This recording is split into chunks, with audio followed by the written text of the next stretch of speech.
खुलुमबाय बे समाव बड'लेण्ड इंखं टेलिभिजननि स्टुडिअ'आव आं मिथिका नार्जारि दिनैनि गाहाय रादाबफोराव दङ। दावधारायाव बिपिएफनि आफादगिरि हाग्रामा महिलारिनि खौरांगिरि मेल। ट्राइबेल हा मोनथायनि सायाव बिजेपि दैदेनगिरिफोरनि बानबुंथि होनायखौ बनसुआ सोंखारिदों। बिजेपिआ 9 बोसोर खुंथायाव सासेबो गुबुनारिखौ होखाराखै बुंदों अखिल गगৈ। बिजनीआव बिटिसि बिसायख'थिनि फोसावदिं मेलाव गिबि मन्थ्रि डक्टर हिमन्त बिश्व शर्मा। गारि सिङावनो सानै सुबुंनि गोथै सह मोनदों। लक कल्याण दिवस खुंनायजों लोब्बा लानानै सा 69 मावफारियाफोरनो लक सेवा आरो कर्मश्री बान्था होदों। दानिया फैदोनि आबुं रादाबाव।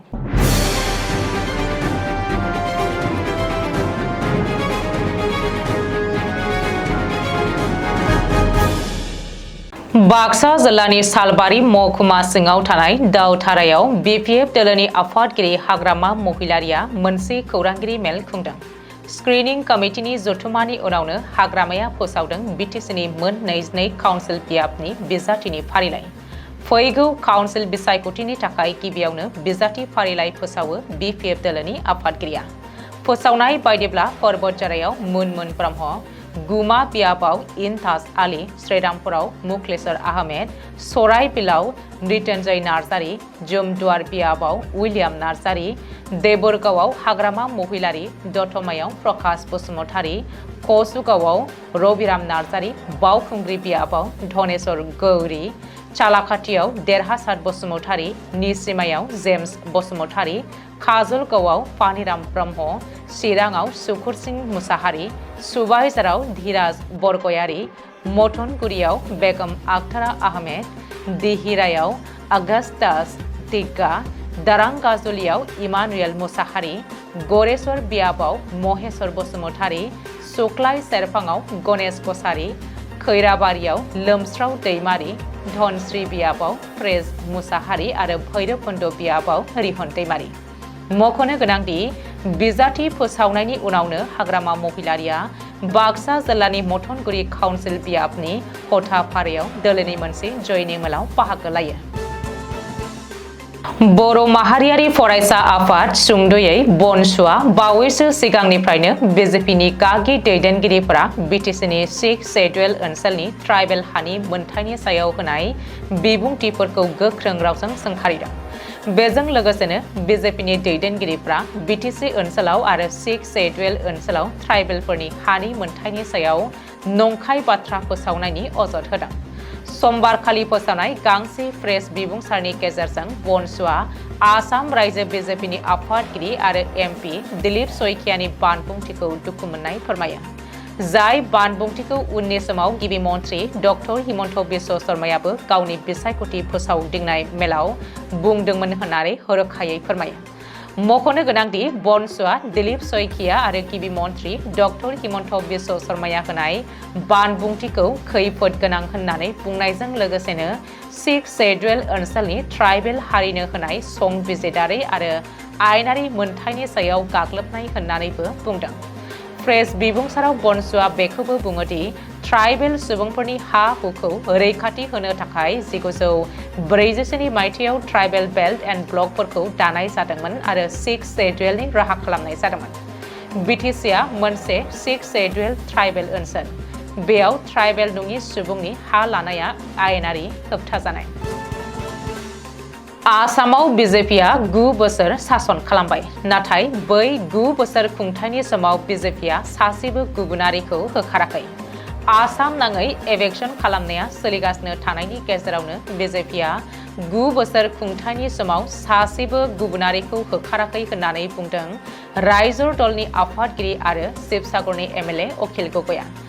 बेजों लोगोसेनो आसामाव 1 कौटि गुबुनारि सुबुं दंमारोब्ला सोरखारा मा खालामगासिनो दं होननानैबो सोंथि सोंदों।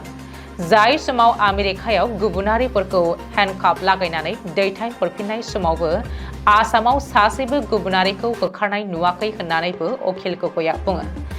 बिजेपिआ मोनफ्रोमबो बिसायख'थिनि समाव गुबुनारिखौ लानानै राजखान्थि खालामो। गिबि मन्थ्रिया बुंनाय बायदि आसामाव 1 कौटि गुबुनारि दंब्ला बै गुबुनारिफोरखौ होखारनाया सोरनि बिबान? बे सोंथिखौबो अखिल गगैआ सोंदों।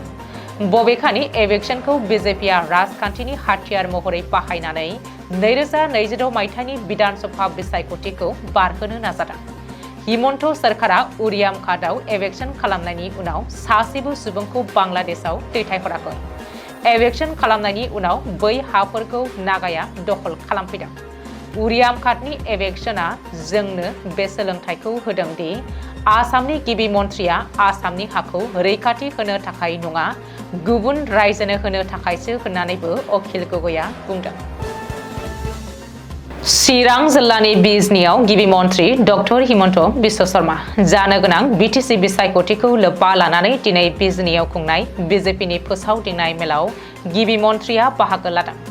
दिनै बिजनी उफेरा जिल्लानि बेन्दोंआव थानाय सुबाइजार, थुरिबारि आरो मानास सेरफां बिटिसि बियाबनि जुथाइ फोसावदिं मेल खुंनाय जायो। बिजेपिनि बे मेलाव गिबि मन्थ्रि डक्टर हिमन्त बिश्व शर्माया गाहाय आलासि महरै बाहागो लायो। बे सुबुं थुबुरमा मेलाव गिबि मन्थ्रिया बड'लेण्ड हालामाव गोजोन खौसेथि लाबोनायाव बिजेपिनि बिहोमा आरो नाजानायखौ गावनि बिबुंथियाव फोरमायथियो। मख'नो गोनांदि बिजेपिनि नाजानायावनो बिटिआरआव गोजोन आरो रैखाथिया फैदों। बेयो बिजेपिनि मोनसे गेदेर जाफुंसारनाय आरो फैगौ 5 बोसोराव बिटिआरआव जौगानायनि मोनसे दोहौ लाबोगोन होननानै गिबि मन्थ्रि डक्टर हिमन्त बिश्व शर्माया गावनि बिबुंथियाव बुङो। बबेखानि बिटिसिनि खुंथाय गोहोआ बिजेपिनि आखायाव गैयैनि थाखाय रायजोनि आरो मिरुनि जौगाखांआरि बिथांखिफोरखौ मोजाङै मावफुंनो हायाखै आरो मोनसे सिमानि बेन्दोंआवनो थादों। नाथाय बिटिसिआव बिजेपिआ सोरखार दानो हायोब्ला बै बिथांखिफोरखौ रावनावबो खावलायनाङालासेनो थोंजोङै मावफुंगोन होननानैबो गिबि मन्थ्रिया गावनि बिबुंथियाव बुङो। मिथिनो हानाय बायदिब्ला बिजनीआव खुंनाय बिजेपिनि बिसायख'थि फोसावदिं मेलाव मन्थ्रि कौशिक राय, बिजनीनि MLA Ajay Kumar Rai, state बिजेपिनि secretary Pallav Lochan Das, जिल्ला बिजेपिनि आफादगिरि आरो गोबां सा दैदेनगिरिफ्रा बाहागो लादोंमोन। नयदानि सेक्टर 62 आव गंसे हुन्डाइ औरा सीएनजी गारिनि सिङाव 2 सुबुंनि गोथै सह बोखांनो हादों। गिबि नायबिजिरनाय बायदियैब्ला जौ लोंनाय 2 हौवासाफोरा ग्लासफोरखौ फांथेनानै गारिनि सिङाव हरसे उन्दुलांनानै हां मोनैनि जाहोनावनो बे जाथाया जादोंमोन होननानै मिथिनो मोन्दों। बबेखानि बे जाथायनि 2 सुबुंखौ गारिजों लोगोसेनो पुलिसआ 12:30 रिंगासोआव गंसे सोरखारि नङै फरायसालिनि साखाथियाव थानाय मोनसे पार्कनि सेराव दोननाय थासारियाव मोननो हादोंमोन। गारिनि सीएनजी आरो पेट्रल टेंकिं मोन्नैबो आबुङै लांदां जानानै थानायनि जाहोनाव गारिनि भेन्टिलेशन सिस्टेमा जेंना सोमजिनायावनो बे जाथाया जानो हागौ होननानै पुलिस सुलुङाव फोरमायदों। बे जाथायाव जिउ खहा जानाय 2 सुबुंफोरखौ फारियै 27 बोसोर बैसोनि सचिन शर्मा आरो 50 बोसोर बैसोनि लक्ष्मी कुमार होननानै सिनायथिदों। लोकप्रिय गपिनाथ बरदलैनि 75थि थैनाय सानखौ दिनै कामरुप नोगोरमा जिल्ला खुंथायनि बानजायनायाव नवग्रह गोथैसालियाव लोक कल्याण दिवसनि हाबाफारिजों खुंनाय जायो। बे हाबाफारियाव रायजो सोरखारनि जानानै मन्थ्रि रन्जित कुमार दासजों लोगोसेनो गपिनाथ बरदलैनि नखरनि सोद्रोमाफोर आरो गुवाहाटीनि मेयर मृगेन सरनियाया बिबार बावनानै मान बावो। बेनि अनगायैबो गासैबो धोरोमखौ लानानै मोनसे मेलबो खुंफुंनाय जायो। गुबुन फारसे आसाम सरकारा लोक कल्याण दिवसखौ लोब्बा लानानै श्रीमन्त शंकरदेव कलाक्षेत्रआव बान्था राननाय मोनसे हाबाफारि खुंनाय जायो। बे हाबाफारियाव रायजो सोरखारनि माखासे मावफारियाफोरनो कर्मश्री आरो लोक सेवा बान्था गथायनाय जायो। लोकप्रिय गपिनाथ बरदलैनि आदर्शफोरखौ फोथायनानै सोलिग्रा सा 69 सोरखारि मावफारियाफोरनो रायजो सोरखारनि जेनेरेल एडमिनिस्ट्रेटिभ बिफाननिफ्राय बे बान्थाखौ होनाय जायो। बे हाबाफारियाव गाहाय आलासि महरै मन्थ्रि रन्जित कुमार दासआ बाहागो लादोंमोन। दिनैनि रादाबा एसेनोसै, गोजोन्थों।